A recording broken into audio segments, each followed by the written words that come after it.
Ambassador Vora, मैं आप ही से पहले पूछ लेती हूँ क्योंकि उसके बाद मैं विवेक जी के पास जाऊंगी, संजीव जी के पास जाऊंगी। अच्छा लग रहा है डिबेट में, जहां एक तरफ लड़ाई चल रही है, दो मेहमान बहुत खुश भी हैं, मुस्कुरा भी रहे हैं। एम्बेसडर वोरा, मुझे ये बताइए, भारत की नीति गुटनिरपेक्ष रही क्या इस पूरे दौरान? आज की खबर क्या है?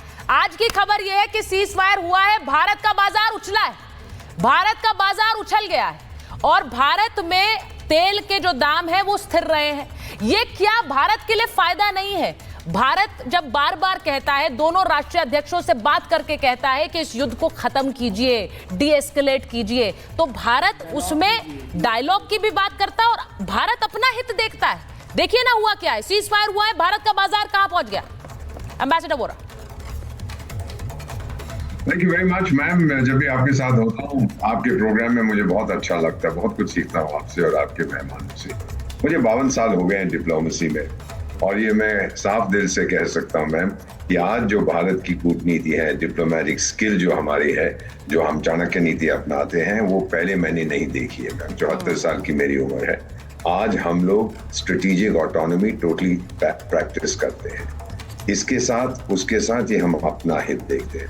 दोनों जो देश हैं जो इस जंग में मौजूद थे, इजराइल और ईरान, दोनों के साथ हमारे बड़े तगड़े संबंध हैं। मैं आपको इतना बता देता हूं मैम कि बहुत देर तक हमने इजराइल के साथ संबंध नहीं रखे थे। फिर 1990s में मैं उस मीटिंग में था, वहां की एक प्रधानमंत्री होती थी, आपको नाम याद होगा, गोल्डा मेयर।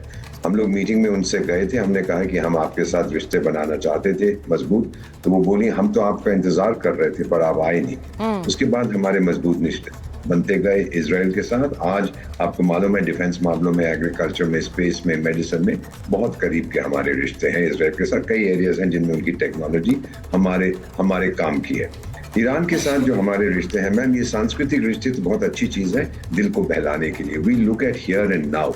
2025 में जो हम देख रहे हैं, हमने ये बनाना है आईमेक कॉरिडोर, नॉर्थ साउथ जो ट्रांसपोर्ट कॉरिडोर हम बना रहे हैं, चाबहार पोर्ट की हम डेवलपमेंट कर रहे हैं। ईरान के साथ भी बहुत हमारे अच्छे रिश्ते, दोनों देशों में, ईरान में भी और इजराइल में भी भारतीय समुदाय के लोग हैं और दोनों ने हमारी मदद की है कि उन लोगों को हम वापस लाएं। किसी ने बाधा नहीं डाली। This is a Triumph of Indian diplomacy कि दोनों के साथ अच्छे संबंध रखे हैं हमने और दोनों से कहा है कि जंग से ना आपका फायदा होगा ना आपका फायदा होगा, आप इसको सुलझा लीजिए। अब जो इशू है वो बड़ा कॉम्प्लिकेटेड है, इशू कॉम्प्लिकेटेड है, लेकिन हम लोग हमेशा कहते हैं कि आप बैठ जाइए और बताइए कि आपकी क्या पोजीशन है, आपकी क्या पोजीशन है, फिर हम देखते हैं अगर कोई मीटिंग ग्राउंड बन सकती है। अगर ये हमारी कूटनीति रही है सर। मैडम आपने देखा होगा बेटा कि विद यूक्रेन और रूस भी सारी दुनिया हमसे कह रही थी आप बात करिए, आप एकमात्र देश हैं जो दोनों से बात कर सकते हैं। हमने की, उन्होंने नहीं माना वो उन पे निर्भर है, पर हमने तो अपना रोल स्पष्ट कर दिया था। और ये जो मुस्कुरा रहे हैं, मैं नहीं जानता कितने साल इनको डिप्लोमेसी में हो गए हैं, कब से ये भारत के राजदूत हैं मुझे मालूम नहीं है, लेकिन मुझे ये जरूर मालूम है कि मुझे जो है 52 साल हो गए हैं और 18 साल में राजदूत रहा हूँ बहुत से देशों में। तो इनकी मुस्कान जो है ये मुझे बहुत ही सिनिकल लगती है। ये उन लोगों की होती है जिन्हें मालूम नहीं है कि मुद्दा क्या है। तो मैं आपसे इतना दरखास्त करना चाहता हूँ, अनुरोध करना चाहता हूं कि जो हम इस समय कर रहे हैं, ईरान हमारा धन्यवाद कर रहा है, इजराइल हमारा धन्यवाद कर रहा है। Let me finish ma'am.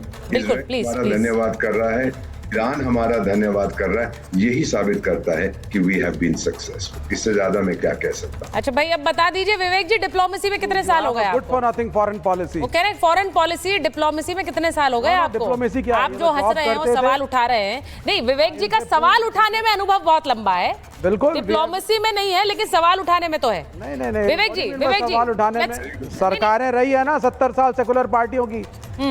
आप जब आप जॉब करते थे इंडियन फॉरेन सर्विसेज में तो सरकारें सेकुलर पार्टियों की थी, जहां आप सर्व करते थे। So don't forget that. और पॉलिसीज हम बनाते थे, चाहे नॉन अलाइनमेंट की थी या 2004 से लेकर 2009 लेफ्ट सपोर्टेड UPA 1 था। So I mean let's not talk and let's not be rude. Now coming to the point. नहीं, he is not being rude. He is not being rude, विवेक जी। सीधी सी बात है, वो अपनी बात रख रहे थे, आप जोर जोर से हंस रहे थे, तो उन्होंने कहा कि डिप्लोमेसी का आपको क्या अनुभव है। मुझे लगता है उनका सवाल वाजिब, उनका सवाल ठीक था, क्योंकि आप अपनी बात रखेंगे, वो अपनी बात रखेंगे। लेकिन मेरा सवाल ये है, विवेक जी सवाल सुन लीजिए, विवेक जी को रखिए, संजीव जी को रखिए। विवेक जी मेरा सवाल ये है, ईरान का साथ नहीं दिया, ईरान को अकेले छोड़ दिया, ईरान के साथ हमारे सांस्कृतिक रिश्ते हैं, लेकिन रिश्ता नहीं निभाया इस सरकार ने। ये वाले सवाल विपक्ष पूछ रहा था। आज ईरान बोल रहा है थैंक यू इंडिया। हाँ बिल्कुल, वो डिप्लोमेटिक थैंक यू का कोई वैल्यू नहीं है। अच्छा, आपने एक सवाल वाह वाह सर, वाह वाह से आपने कहा था थैंक यू चाहिए। Let me speak। अब है हंसने की बात। आपने एक सवाल पूछा था सैयद जवाद से। हाँ, आपने एक सवाल पूछा था सैयद जवाद से। आपने कहा था कि जब हम नॉन अलाइंड हैं हाँ। तो फिर हमारे को इजराइल को भी साथ में लेके चलना है, ईरान को भी लेके चलना है। सही बात। गुटनिरपेक्ष हैं तो साहब हम दोनों से बात करेंगे। हाँ। अब मैं आपको ये बता देता हूँ ना, ये सही बात नहीं है। 1948 में, पहले इतिहास सुचरिता जी मैं आपको बता देता हूँ। हाँ, बताइए ना सेकंड में 1948 में जब यूनाइटेड नेशंस ने इजराइल का रेजोल्यूशन पास किया था, इंडिया डिड नॉट अलाउ, ये बैठे हुए हैं वोरा साहब, इनसे पूछ लीजिएगा। हाँ। हमने उनका फॉरेन कमीशन यहाँ पे खुलने नहीं दिया। हाँ। उनका टोटल बाइकॉट किया। हाँ। और हमने कहा कि हम नहीं मानते इस चीज को। और 1990s में नरसिम्हा राव के दौरान पहली बार एक फुल फ्लेजेड जो हाई कमीशन होता है वो तब खड़ा हुआ। पहली चीज, वाजपेयी तक हम इजराइल के साथ नहीं थे, बड़ी क्लियर सी बात है। नमस्कार अलग चीज है। दूसरी बात, आपने ईरान का साथ नहीं दिया है इस युद्ध में। ईरान का पलड़ा भारी रहा है, एक मॉरल विक्ट्री उसकी हुई है। आपने दुतरफा किया, एक अमेरिका ट्रंप और मेरा देखिए विवेक जी, आप ये कह रहे हैं ईरान का साथ आपने नहीं दिया, उसकी मॉरल विक्ट्री थी, उसकी मॉरल विक्ट्री हुई। नहीं, ईरान का साथ आपने नहीं दिया, ये तो आपकी अपनी सोच है ना विवेक जी, ये आपकी अपनी सोच है। दिया। मैं इसीलिए आज ये खबर चला रही हूँ, उन्हीं लोगों के लिए चला रही हूँ जो बार बार ये हल्ला करते रहे, ढोल पीटते रहे कि ईरान को अकेले छोड़ दिया, ईरान का साथ नहीं दिया, गुट निरपेक्षता कहाँ है, हमारी सांस्कृतिक रिश्ते थे, छोड़ दिया ईरान को। ईरान नहीं कह रहा है, ये आप कह रहे हैं विवेक जी, साथ दिया, ये आप कह रहे हैं। चाइना ने, ईरान नहीं कह रहा है। ईरान का साथ दिया, नॉर्थ ईरान का बयान तो दिखाइए जहां वो कह रहा है मैं अकेला छोड़ दिया। हमें नहीं फैक्ट्स ही तो पूछ रही हूँ। These are facts. These are facts. ये भी Please give me a statement from Iran, विवेक जी। आप मुझे स्टेटमेंट दिखा दीजिए जहां वो कह रहे हो कि भारत ने हमारा साथ नहीं दिया। आपके स्टेटमेंट को थोड़ा ही मानेंगे हम। Can I speak? हाँ, प्लीज बोलिए, बोलिए उसके Sanjeev ji. Don't shout. Let me speak. बोलिए। आपने ये भी कहा था कि ट्रंप साहब ने रिट्रैक्ट कर लिया अपना स्टेटमेंट कि मैंने भारत और पाकिस्तान की मध्यस्थता नहीं कराई। They have not done it. Prime minister has not spoken. ये सिर्फ गुडविल मेजर्स होते हैं सर, थैंक यूज। इनकी कोई वैल्यू नहीं है।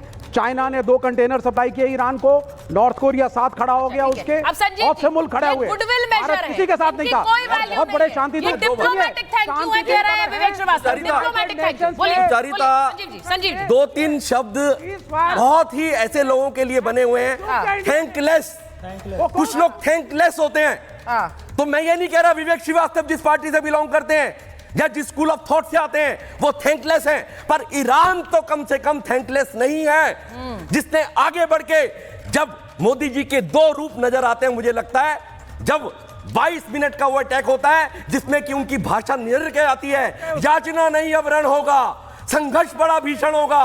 और जब दूसरी बार ईरान और जब लड़ाई हो रही थी इनके बीच में, ईरान के बीच में और इजराइल के बीच में, तो जो बैलेंस बना के, मेंटल बैलेंस बना के उन्होंने एक जो परिचय दिया अपना, उसका एकदम से आंसर आया thank you Modi ji, thank you Bharat. ये बताता है कि कितना डिप्लोमेटिक विजय हमारी हुई है और उसको इंडोर्स करते हैं श्रीमान दीपक वोहरा जी। और आज के दिन लेफ्टिस्ट आपको हमारे साथ खड़े रहना चाहिए, क्योंकि आपको याद है ना 25 जून का वो काला दिन 1975 के, जब 1,40,000 लोगों को अंदर कर दिया था इंदिरा गांधी की सरकार ने, क्यों भूलते हो उस टाइम? आज आपको कम से कम अब तो कॉमन प्लेटफॉर्म पर आके बात करनी चाहिए।